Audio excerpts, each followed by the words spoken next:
Neblinas. Cuando regresamos de Comodoro Rivadavia, fue natural que nos inscribieran en una escuela pública, la más cercana. Solo 3 cuadras separaban la casa de la 25 de Mayo de la escuela número 50 Islas Malvinas. No recuerdo, Tere, pero yo estaba en el coro.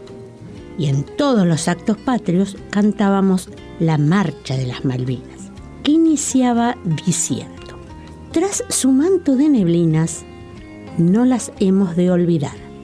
Las Malvinas argentinas, clama el viento y ruge el mar. Esa breve letra es la que tengo presente.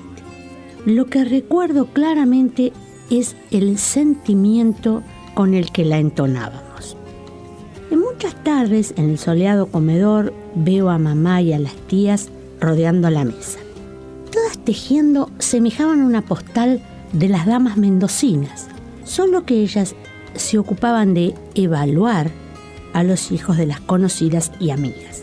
Más de una vez escuché el nefasto: algo habrán hecho. Eso fue en los años en los que yo estudiaba en la universidad, sobre todo fines de 1974 y 1975. En esos momentos, a la autoridad de la institución universitaria en esta ciudad no se le llamaba decano, se lo denominaba rector. El primero fue un tipo muy lúcido. Nos permitió hacer una unidad básica en el edificio donde funcionaba la facultad, que era en un ala de la técnica Fortabá, o sea, la ENET número 2. Este rector ya había finalizado su gestión, nunca supe bien por qué, cuando se nacionalizó el IUO, Instituto Universitario Olavarría. Eran momentos tan interesantes cuando planteábamos que el rectorado de la universidad estuviera en Olavarría, y tan inocente nuestra postura. En lo personal, no tenía idea de la trama política subyacente. Me rodeaba una neblina. Cuando cantábamos Universidad Obrera y Popular e iban a nuestras marchas referentes sindicales, ¡wow! ¡Qué escozor! Era lo que sentían hasta nuestros propios pares. La influencia del gobierno militar en la universidad era terrible. Los civiles parecían y actuaban como más milicos que los propios milicos. Transcurridos muchos años, una ingeniera ya graduada me increpó respecto a que nosotros, los que gestionábamos o éramos cercanos al centro de estudiantes, los arreábamos a las asambleas, cosa que me llamó la atención. A mí me parecía que todos estaban consustanciados con los temas que abordábamos.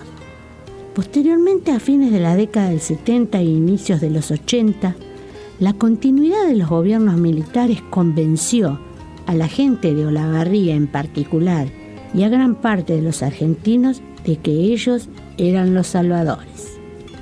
Empecé a trabajar en la Facultad de Ingeniería como ayudante de segunda, siendo alumna en 1974. Y en 1976 ya era ayudante de primera. Tenía cargos temporales e interinos, siempre concursados.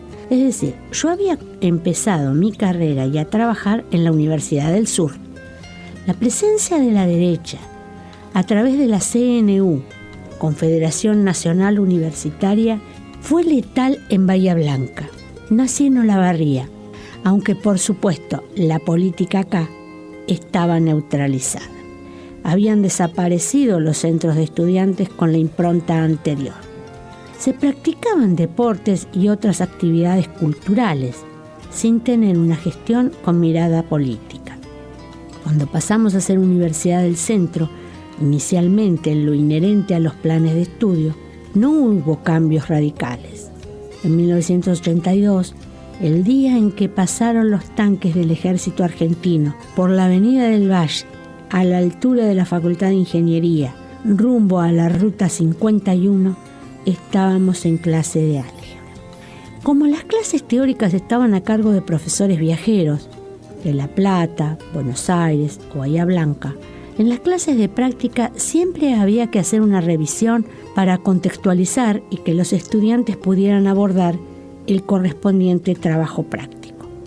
Los alumnos creo que no entendieron el concepto de producto escalar. Se multiplican vectores y da un número. Es algo muy abstracto, sin embargo, amigable y fácil de calcular. En lo personal, muy pocas veces me sucedió, como me pasó en esa tarde, el no poder concentrarme para tratar de acercar los conceptos a los estudiantes sin trivializarlos. Pero las condiciones en esa oportunidad eran adversas. Un ruido infernal que todavía recuerdo. Creo que resonaba más por lo emocional que en realidad lo que involucraba. Pasé de una militancia bastante activa como estudiante a muy poca como docente. No obstante, cuando pude, me afilié al gremio. Siento que las cuestiones familiares obturaron mis acciones. Realmente estaba absolutamente complicada mi economía familiar y necesitaba trabajar. El ambiente era muy difícil. En 1982 ya estaba casada y tenía un hijo de 2 años. Trasladarme hasta la facultad implicaba un esfuerzo que lo único que me compensaba era justamente dar clase. Había una sola línea de colectivos, Ciudad de Olavarría, y con una frecuencia caótica. Les decíamos los Reyes Magos, pasan una vez por año y todos juntos. Debía dejar a mi hijo a cuidado de alguna persona, pues mi mamá ya tenía su salud deteriorada y no deseaba ocasionarle problemas. El sentido de la guerra no tenía con quién discutirlo. Mis compañeros de militancia no figuraban en mi radar. Algunos estaban presos y otros se habían mudado de la ciudad. En la etapa anterior podía discutir con algunos en torno a, por ejemplo, la realización del Mundial 78 y su utilización por parte del gobierno militar. A pesar de la neblina que me rodeaba, creo válido interpretar que los milicos presentían su ocaso, y surge así la comparación de que fueron a la guerra con intenciones de perpetuarse en el poder. La verdad que no entendía esa dialéctica de ver tan lejos la guerra y recaudar mediante programas televisivos fondos para enviar elementos necesarios para los soldados. No entendí en aquel momento, cuando detuvieron a muchos compañeros de estudio, no solo de ingeniería, sino también de la UES, Unión de Estudiantes Secundarios, cómo pudo pasar lo que pasó, con gente muy, muy querida y muy lúcida, que hubiera podido hacer cosas maravillosas. Correspondientemente a mi modesto entender, el accionar de los milicos en torno a Malvinas fue como una secuela, como una extensión de lo sucedido en el 76, 77, 78 y algunos más hacia la derecha e izquierda, dicho sin connotación política. Tuvieron la osadía y la crueldad de conseguir que la población lo tomara de otro modo, como que los combatientes cumplían con su deber. Realmente las atrocidades que año a año se van develando acerca de lo que pasó confieren una deuda terrible que tienen las Fuerzas Armadas con la sociedad y también, como siempre, los civiles cómplices.